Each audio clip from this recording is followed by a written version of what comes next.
Jean-Pierre, cette semaine, on va parler de couvre-sol. Et c'est intéressant, tu me mentionnais que ça peut être une alternative, ça, au gazon. La semaine passée, Mathieu, on parlait justement des gazons. Mais dans certaines propriétés, il y a des endroits où c'est très difficile de faire pousser le gazon comme tel. Puis on a un bon exemple ici. Il ne faut pas s'acharner, là. Ici, on a essayé pendant 3 ans de faire pousser du gazon avec des résultats assez mitigés. On a un endroit qui est ombragé. Ouais. Là, il y a un petit peu de soleil, mais c'est parce que les feuilles ne sont pas encore sorties. Il y a beaucoup d'arbres alentour, donc il y a de la compétition pour l'eau. Donc le gazon, ça ne fonctionnait pas bien. Donc, dans ce cas-là, vu que c'est une petite superficie, on peut opter pour justement des vivaces qui sont couvre-sol.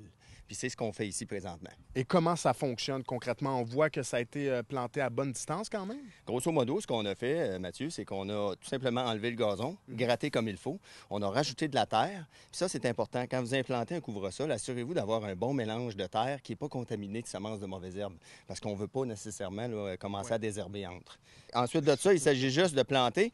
Au printemps, souvent, Mathieu, on peut avoir dans les jardineries des paquets de cellules. D'accord. De couvre-sol où on est capable justement de sortir les cellules comme ça puis de planter des plants individuels. C'est beaucoup moins dispendieux. Ça revient à peu près à 80 cents du plant au lieu de 2,5 $. Là. Donc, c'est plus facile à planter. L'espacement, ça va selon les espèces. Dans ce cas-ci, c'est de la pervenche qu'on va planter. Puis, on les plante à peu près à tous les pieds. Un pied centre. Et puis, techniquement, comment ça fonctionne? Bon, on s'imagine que c'est assez simple. On fait un trou et puis on plante ça directement? Oui, c'est ça. Donc, très simple. Il s'agit tout simplement de faire un trou. Ce qui est important, c'est de respecter le collet de la plante, là, la bonne hauteur. Ouais. Puis, dans le fond du trou, généralement, on va utiliser un petit peu de mycorhize. Ça, c'est le fameux champignon qui aide l'enracinement. C'est comme une police d'assurance un peu. C'est mieux que l'os moulu, là, tant qu'à moi. Là. Puis, vous mettez ça au fond. Il s'agit juste de le recouvrir tout simplement comme ça. Puis, avant de le recouvrir complètement, c'est pas mauvais de mettre une petite poignée d'un fertilisant granulaire. Puis là, on ferme ça. Tout simplement. Aussi simple que ça. Aussi simple que ça. Regarde, je prends ça, je te laisse aller. OK. Donc, je fais le test. Je fais un trou. C'est un trou d'à peu près, quelques pouces par quelques pouces.